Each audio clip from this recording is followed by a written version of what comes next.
આ જન્મમાં ઠાકોરજીએ વૈષ્ણવ કુળમાં જન્મ આપ્યો, ફરી મળે ન મળે. એટલે જે લાહો લેવો છે આ જન્મમાં લેજે. હવે ફરી ચાન્સ નથી આપવો પોતાની જાતને. તો એટલે જ ઘણી વાર કહું કે છોકરો ફેલ થાય ને કોઈ સ્ટાન્ડર્ડમાં, તો ફરી એ જ વર્ષે નવા વર્ષે એ જ સ્ટાન્ડર્ડમાં જવું હોય એને સંકોચ લાગે, શરમ લાગે. બધા આગળ નીકળી ગયા, ફરી ત્યાં જ જવાનું, એ જ ક્લાસમાં, એ જ ટીચર, એ જ લોકો, એને સંકોચ લાગે. અને અમારા ભગવદીઓ કહે કે અરે જીવ, વારે ઘડીએ જન્મ અને મૃત્યુ લઈ ફરી ફરી ફરી ફરી ફરી ફરી એ જ ક્લાસમાં આવતા તને શરમ નથી આવતી? પુનરપી જનનમ પુનરપી મરણમ પુનરપી जननी जठरे शयनम, पुनः पुनः वही वही आकर तुझे शर्म नहीं? कुछ तो संकोच कर, कुछ तो शर्म रख. मौका दिया है भगवान ने, मानव बनाया, उसमें भी वैष्णव धर्म मिला, उसमें भी श्री जी का प्रेम मिला, उनके लिए प्रीति हृदय में आई. अब इससे अच्छा संजोग और क्या हो सकता? ये भवपार होने का इससे उत्तम संजोग भगवान और कौन सा दे? सही मौका यही जन्म में है. और अब वापस चांस नहीं लेना, अपने तो यही श्री जी की निकुंज में पहुंचना. दक्षिण कर कटी पे धर्यो, बस वही हाथ. देखो पूरे श्री जी को याद न करो ना, तो श्री जी के कोई अंग का भी स्मरण रखो ना तो भी कल्याण होगा. कोई चरणारविंद का स्मरण रखें, कोई मुष्टिस्क का हस्त का स्मरण करें, कोई ऊर्ध्व भुजा का स्मरण करें. ऊर्ध्व भुजा का भी यही भाव बताया. यो श्रीनाथ जी बुला रहे हैं, कहते हैं तो कहा बुला रहे हैं, तो कोई को बुलाए तो यूं बुलाया जाता है, यूं बुलाया जाता है. किसी को बुलाओ, कोई ने बुलाओ तो आम बुलाओ, आम बुलाओ. भाव यही बताया. श्रीनाथ जी का वाम अंग है वो स्वामी जी का भाव है, स्वामी जी का स्वरूप, और स्वामी जी रूप श्री वल्लभ है. तो श्री जी कहते हैं मैं बुला तो रहा हूं निकुंज में कि आओ, पर यूं नहीं, यूं बुला रहा हूं. सीधे मत आना, वल्लभ की और ब्रह्म संबंध लेकर आना तो प्रवेश मिले. इसीलिए ही बुला रहे. सीधा तो कहां प्रवेश है, आमंत्रण ही टेढ़ा है उसका.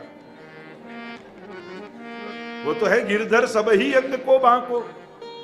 और सही पूछो न तो श्री जी की भक्ति में टेढ़े लोगों का ही काम है या सीधों का काम? सीधों के लिए बहुत अवतार है भगवान के, जो माला फेरने में रत हो, जो पाठ करने में रत हो, जो उपवास कर रहे. सीधे साधे लोगों के लिए बहुत से अवतार हैं, टेढ़े लोगों के लिए ही कृष्ण हुआ है. अर्थ सकड़ तहनो सीधो लीला माये ताणी नहीं. वो तो सभी ही अंग का बांका, केवल नाम से नहीं, स्वरूप से नहीं. गिरधर सभी अंग को बांको, सभी अंग से टेढ़ा है, सभी लीलाएं भी टेढ़ी हैं उसकी. जिस दिन हमको लगे कि हाँ कृष्ण को आज समझ गए, उसी दिन ऐसा कुछ करेगा तो यूं ये तो सोचा ही नहीं था.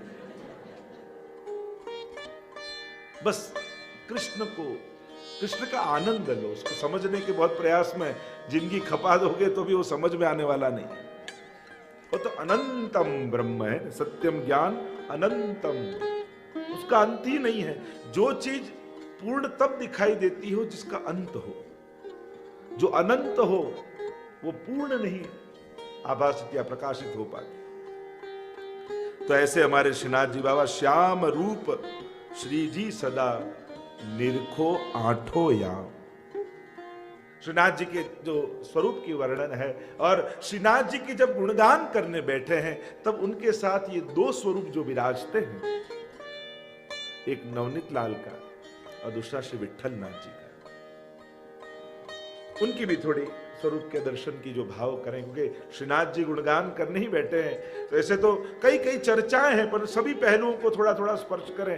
पूरे श्रीनाथ जी के मंदिर की भावना है, पर भाव भावनाओं में कहा जाता है कि जाहिर में उसको प्रकाशित नहीं करते. हमारी भाव भावनाओं को प्रीत हृदय में राखिए.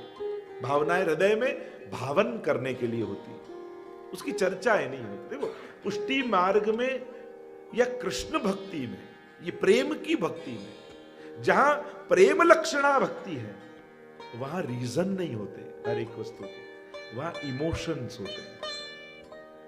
આની પાછળ શું કારણ? જે મર્યાદા માર્ગમાં આપણે કરીએ ને કે દીવો પ્રગટાવવા પાછળ આ કારણ ને, તિલકની પાછળ આ કારણ ને, કંઠીની પાછળ આ કારણ. મર્યાદા ભક્તિમાં દરેક વસ્તુ કરવાનું રીઝન હોય, અને કૃષ્ણ ભક્તિ પુષ્ટિ ભક્તિમાં દરેકની પાછળ ઇમોશન્સ હોય कि ये करने से क्या भाव प्रगटेगा, कौन सी भावना इसके पीछे है. वहां कारण नहीं है, क्योंकि कारण में लॉजिक होता है. और प्रेम को जब जब कारण मिलता है, प्रेम छोटा हो जाता है. तो ये पूछे कि તમે આને કેમ પ્રેમ કરો છો? કે ભાઈ પૈસા બહુ છે ને એટલે, તો પ્રેમ નાનો થઈ જાય. તમે આને કેમ પ્રેમ કરો? કે દેખાવમાં સારો છે ને એટલા માટે, પ્રેમ નાનો થઈ જાય. આને કેમ પ્રેમ કરો છો? આ બહુ મોટા પદ ઉપર છે એટલે. જો કારણ પ્રેમને મળે એ દિવસે પ્રેમ નાનો થઈ જાય. इसीलिए पुष्टि भक्ति में जो भी आप करते हो उसका रीजन नहीं है, उसके पीछे इमोशंस है. कभी यशोदा जी का इमोशन, कभी गोपियों का इमोशन, कभी सखाओं का इमोशन, कभी नंद बाबा का इमोशन. हर एक के पीछे भाव भावना, जो पुष्टि मार्गी शब्दों में कहूं तो हमारी भाव भावना है. स्वरूप भावना, लीला भावना और भाव भावना. तो वह करके हम अपने अंदर वो इमोशन प्रगटाते हैं. तो रीजन नहीं, इमोशन प्राप्त करने के लिए कि माला जी बना के क्यों ब्रज भक्तों का भाव मेरे अंदर आए, झारी यमुना जी का भाव मेरे अंदर आए. ये भावनाओं की प्राप्ति के प्रकार है. तो नवनीत लाल का स्वरूप, विठलनाथ जी का नवनीत लाल विराजते हैं, जो एक क्षत्राणी की वार्ता आती है, और यमुना जी में से 4 स्वरूप जो उनको प्राप्त हुए क्षत्राणी को, और महाप्रभु जी के पास पधराए, और उसमें से ये नवनीत लाल का स्वरूप श्री महाप्रभु जी ने गज्जन धावन को पधरा दिया. और गज्जन धावन पर तो ऐसी कृपा नवनीत लाल ने की, और वह स्वरूप वापस महाप्रभु जी के विराजे. और फिर सबसे ज्यादा जिन स्वरूप की सेवा महाप्रभु जी ने की है, वो है नवनीत लाल के स्वरूप. श्रीनाथ जी तो जगुद्धारक रूप से विराजे, पर निज सेव्य स्वरूप जो महाप्रभु जी के कोई हैं, तो ये नवनीत लाल है. और इसलिए श्रीनाथ जी के दर्शन करो पर नवनीत लाल के न करो तो वो दर्शन अधूरे हैं.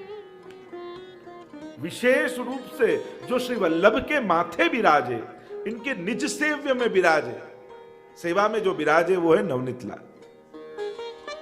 और अनेक विधि लीलाएं नवनीत लाल की तो वहां प्रसिद्ध है. क्या क्या गाथाएं गाएं. गज्जन धावन पर तो कैसी कैसी कृपा नवनीत लाल पे, इतना निरोध उनका सिद्ध हो गया गज्जन धावन का. एक क्षण गज्जन धावन नवनीत लाल के बिना नहीं रह सकते, और नवनीत लाल उनके बिना नहीं रह सकते. परस्पर स्वरूप भावना उनकी ये है कि नंदालय के आंगन में यशोदा जी ने माखन का लौंदा हाथ में दिया है, और घुटुरन चलन तरेनु तनु मंडित. नंदालय के आंगन में घुटन से चल रहे हैं, हाथ में माखन है.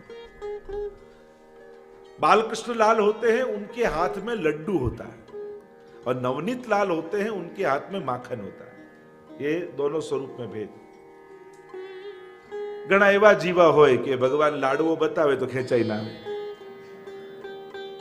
અને માખન वो तो नित्य नवीन भाव है गोपियों के, और वह प्रभु स्वीकारते हैं. अनेक अनेक भावनाएं बताई हैं. तो नवनीत लाल के स्वरूप के पास में श्री विठलनाथ जी का स्वरूप विराजता है, जो श्री हरिराय महाप्रभु जी ने जिनकी सेवा की, और जो स्वयं गुसाई जी के, जिनके नाम पर से गुसाई जी का नाम विठलनाथ जी पड़ा, वह स्वरूप. और वह स्वरूप तो विशेष रूप से गुसाई जी के घर में ही विराजा. ऐसे विठलनाथ जी का दिव्य स्वरूप यहां विराजमान है. तो जब भी श्रीनाथ जी आए तो ये दोनों स्वरूप की विशेषताएं हैं. और वैसे अन्य स्वरूप पे भी विराजते हैं, उनकी भी चर्चा पर उस समय अभाव है, कई चर्चा है. तो विठलनाथ जी का स्वरूप दोनों मुष्टि कमर में है, ऐसा स्वरूप, जैसे विठोबा जी का स्वरूप विराजता है. एक हाथ में शंख है और दूसरे हाथ में कमल है. स्वामिनी जी और यमुना जी दोनों विराजती हैं विठलनाथ जी के साथ. चरण से कटी तक गौर, और उससे ऊपर श्याम वर्ण है. और इनकी स्वरूप लीला भावना यह है कि जब प्रभु ने वेणुनाद किया और सभी गोपियां आ गई। जहां नेत्र खोले ठाकुर जी ने अनेक गोपीजनों को देखा और कमर पर हाथ रख के आश्चर्य से उनके सामने देख रहे हैं, अरे गोपियां कैसे आ गई। और फिर वचन बोलते, स्वागतम वो महाभागा प्रियम किम करवाणि व व्रजस्यानामें कश्चित भ्रूतागमन कारणम रजन्येषा घोर रूपा घोर सत्व निषेविता। अरे स्वागत है आपका, यो आधी रात को यहां कहां से आ गई। और गोपियां चकित होकर देख रही, बुलाया आपने और आप ही पूछ रहे। तो दोनों कमर पे हाथ रख के आश्चर्य से ठाकुर जी देख रहे। एक भाव ये। दूसरी एक लीला भावना उनकी ये भी है कि जब रास हो रहा था और प्रभु रसदान आनंद का दान कर रहे हैं, अब तब गोपियों के मन में मद आया, तब ठाकुर जी कमर पर हाथ रख के देख रहे हैं, एक तो कृपा कर रहा हूं और आप मद कर रही हो। ये भी एक भाव है। तो ये जितने स्वरूप हैं रास लीला के अंतर्गत के स्वरूप हैं। द्वारकाधीश का भी स्वरूप देखो तो द्वारिका के धीश, वो एक अलग भावना है, वो मर्यादा पुष्टि का मर्यादा आदि का स्वरूप जो द्वारिकाधीश के द्वारिका के राजाधिराज रूप से विराजते। बढ़िया काकरोली में जो विराजते हैं द्वारिकाधीश, हमारे यहां तो सब निकुंज लीला की भावना है, तो उनकी भावना आंख मिचोली की लीला की भावना है कि एक बार स्वामी जी निकुंज में विराजी हुई थी, प्रभु की प्रतीक्षा कर रही थी और चुपचाप प्रभु पीछे से आए और स्वामी जी के नेत्र मूंद लिए और दूसरी दो भुजाएं प्रकट की, अधर पर वेणु पधराई, कोहम ऐसे करके वेणुनाद ठाकुर जी ने। मैं कौन हूं? क्योंकि आप तो निकुंज के नायक हो, द्वारिकाधीश। तो ये स्वरूप की भावना द्वारिकाधीश की है। वैसे मथुराधीश का गोरज छुरित श्यामल अंग गौचरण आदि का तो जो स्वरूप आप देखो, सबके पीछे कुछ न कुछ लीला भावना। गोकुल चंद्रमा जी का स्वरूप देखो तो रास के मध्य में तासाम आविर्भूत शौरी स्वयमान मुखाम्बुजः पीतांबर द्रस्त्रग्वी साक्षात् मन्मथ, ऐसा स्वरूप है। मदन मोहन लाल जी का स्वरूप लघुरास का स्वरूप है। तो ये सब बालकृष्ण लाल जी का माखन लड्डू लेकर घूमते गुट जो रिंगण लीला कहते हैं उसका स्वरूप बताया। और ये सातों स्वरूप की भावना और श्रीनाथ जी आठवें, तो ये अष्टयाम के जो दर्शन है वो दर्शन श्रीनाथ जी एक एक स्वरूप की भावना से देते हैं। जैसे हमारे अष्ट सखा की भी भावना है ना, एक एक समय में कीर्तन कौन कौन गान करता है, पूरा उसका प्रकार बताया है। वैसे ही अष्टयाम के जो दर्शन की भावना है उसमें एक एक स्वरूप की भावना से दर्शन श्रीनाथ जी बाबा देते। तो ये विठलनाथ जी का स्वरूप रास में गोपियों को आमंत्रण दिया हुआ स्वरूप है। तो इन दोनों स्वरूपों की भावना भी हमारे यहाँ प्रसिद्ध रूप से गाई गई। श्रीनाथ जी के साथ अनेक विध लीलाएं जुड़ी हुई हैं, अनेक विध भावनाएं जुड़ी हुई हैं। स्वयं श्रीनाथ जी या मेवाड़ विराजे तो ये नाथद्वारा को भी ब्रज बनाया है। इसलिए यहां बनास के लिए यमुना जी का भाव होता है, पर्वत के लिए गिरिराज जी का भाव करते हैं, क्योंकि गिरिराज जी में भी 3 शिखर हैं और तीनों जगह विविध समय में लीला होती है। जैसे गिरिराज जी का आदि शिखर है तो सारस्वत कल्प में ठाकुर जी ने वहां लीला की। गिरिराज जी में देव शिखर है, बद्य शिखर, तो कहा जाता है कि श्रीनाथ जी बाबा अभी वहां क्रीड़ा कर रहे हैं और जब भविष्य में वहां पधारेंगे ब्रज में तब ब्रह्म शिखर पर लीला करेंगे।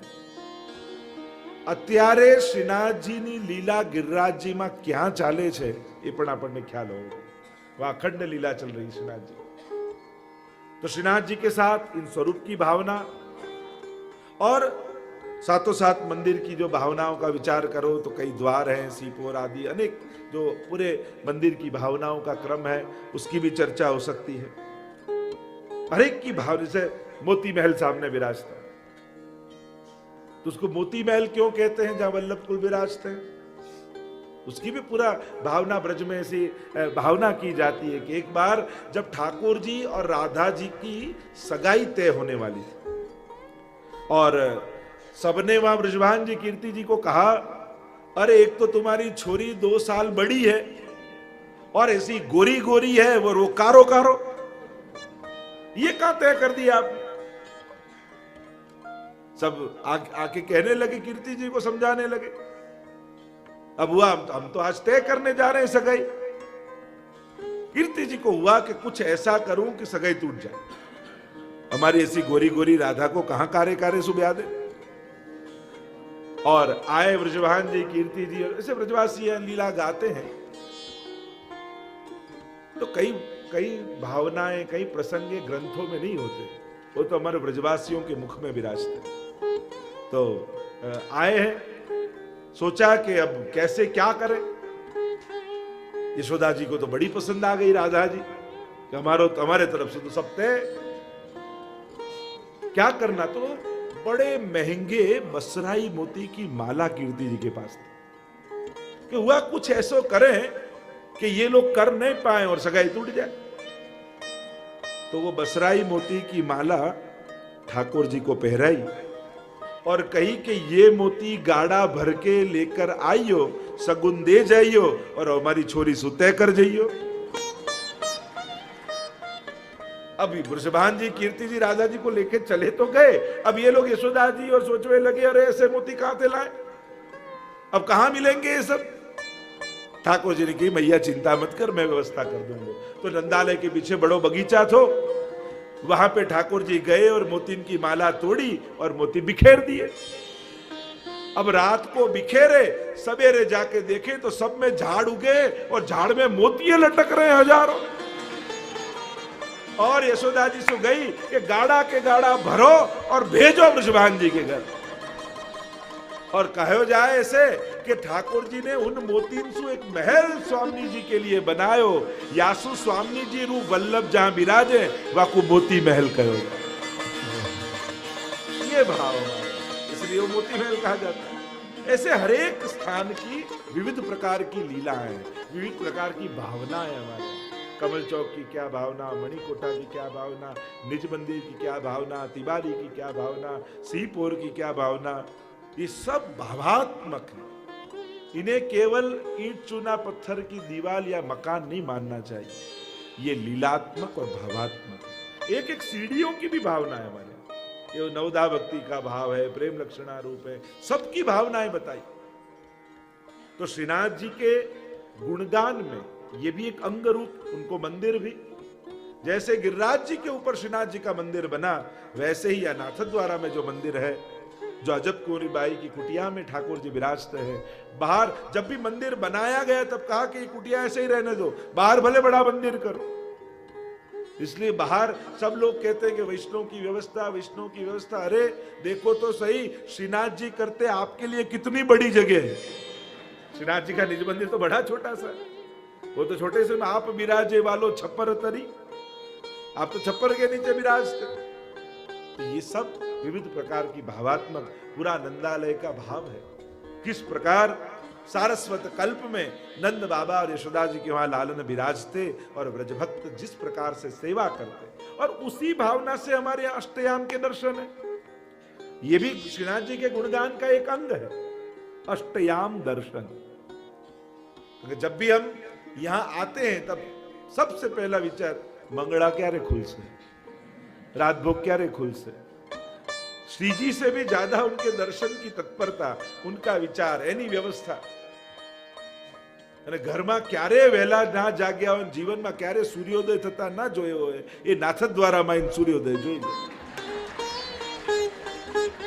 તો ઘણા સૂર્યવંશી હોય, સૂરજ માથે આવે ને ત્યારે જ જાગવાનું। અહીંયા ઘણા પહેલી વાર सूर्योदय જોયું। तो अष्टयामनी भावना पड़े। અને એ જ પ્રકારે અહીંયા શ્રીજીને લાલ લડાવવામાં આવે। जो हमारे यहाँ अष्टयाम की भावना श्री हरिराय महाप्रभु जी ने भी नित्य लीला में वर्णन किया। मंगला सुबह सुबह जब नंदालय में होती है, सभी ब्रज भक्त जग जाते हैं। प्रात समय उठी के ब्रजबाला गावत मंगल गीत रसाला, कर श्रृंगार वथनिया धोवे अपनो अपनो दयो। मंगला कब होती है?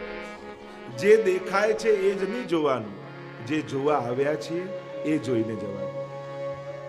जो सामने आंख से दिखता है तो वही देख के चले जाते हैं, पर मंगला में प्रभु का स्वरूप कैसा है, लटपटी पाग मरग जी माल बिनगुल भूषण भूषण बित परम रसाल डगमगे नैन देखे नंदलाल। प्रभु के, क्योंकि आप पूरी रात्रि गोवर्धन गिरि सघन कंदरा रैन निवास कियो पिय प्यारी।